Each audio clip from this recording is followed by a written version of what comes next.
అండి నా పేరు రావాడ సత్యవతి.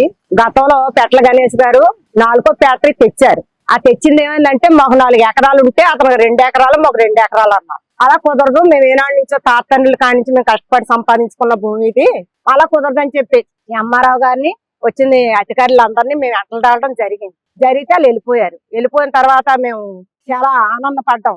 రాబోయే ప్రభుత్వం వస్తే మాకు ఏదో న్యాయం జరుగుతుంది అన్నట్టుగా ఎదురు చూసినట్టుగానే మాకు న్యాయమే జరిగింది. ఎందుకంటే మా తాత ముత్తాతల కాడి నుంచి కష్టపడినా అందులో జీవనోపాధి కూడా అది గడిచేది కాదు.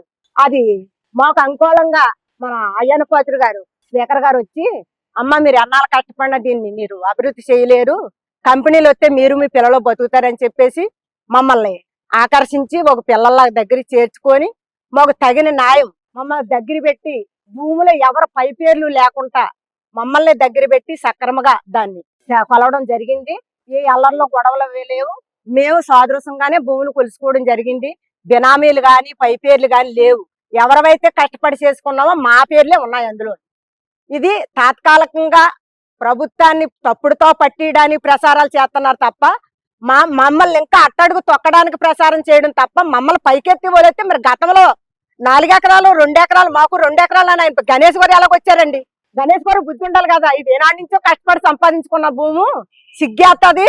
కొన్ని పక్కన ఒక అరెకరం ఎంతో మేము కొలిపించిన దాంట్లోనే కొలిపించుకుంటే బాగుంటదని మా ముఖం మీదే 2 ఎకరాలు మీరు 2 ఎకరాలు మీరు అన్నారు. ఆయన నిజంగా ఎమ్మెల్యే అండి లేకపోతే మన రోడ్లు తుడిచి బారికేనయ్యం కొద్దిగా అన్నం ఎత్తి అడిచేని పోతాడు. అలా కాకుండా మా కష్టార్జితాన్ని దాన్ని దుర్వినియోగం చేసి మమ్మల్ని ఈ రకంగా పాల్గొని మా ప్రభుత్వం ఇప్పుడు టీడీపీ ప్రభుత్వం వచ్చింది చక్క మా మహానుబాబు దగ్గరకు వచ్చి మమ్మల్ని పిల్లల్లాగా చేర్చుకొని ఎవరి పేర్లు కూడా లేకుండా మాకు రాసిపల్లి పంచాయతీ నాయకులు ఉన్నారు. మేము చీటికి మాటికి వెళ్ళి వాళ్ళం బాబు ఏదన్నా జరుగుతుందేమో మీకేది జరిగినా నేనున్నాను, నన్ను దాటిపోతే మిమ్మల్ని పెద్ద ఆయన కాడికి తీసుకెళ్తాను అని ఎర్రపాత్రి గారు కానీ జమీందారు గారు కానీ మమ్మల్ని ఎప్పటికప్పుడే పరామర్శన చేసి మమ్మల్ని ఎంతగానో ముందుకు నడిపించారు. కాకపోతే మాకు ఇలా ప్రభుత్వం దృష్టిలోని మాకైతే చాలా ఆనందంగా ఉంది. ఎందుకంటే నాగడ ఫ్యాక్టరీ వచ్చి మా పిల్లడు హైదరాబాద్ లో ఉన్నాడు, ఇప్పుడు పిలిచి 10 రూపాయలు ఉద్యోగం ఇచ్చి కెపాసిటీ లేదు ఈ ఫ్యాక్టరీ. ఈ వాళ్ళు ఏమన్నారంటే అయ్యన్నపాత్రి గారు 10వ తరగతి చదువుకున్న కాడి నుంచి అన్ని జాబులే అన్నారు, దానికి నేను పూసి అన్నారు. Please subscribe to Leo news for more videos.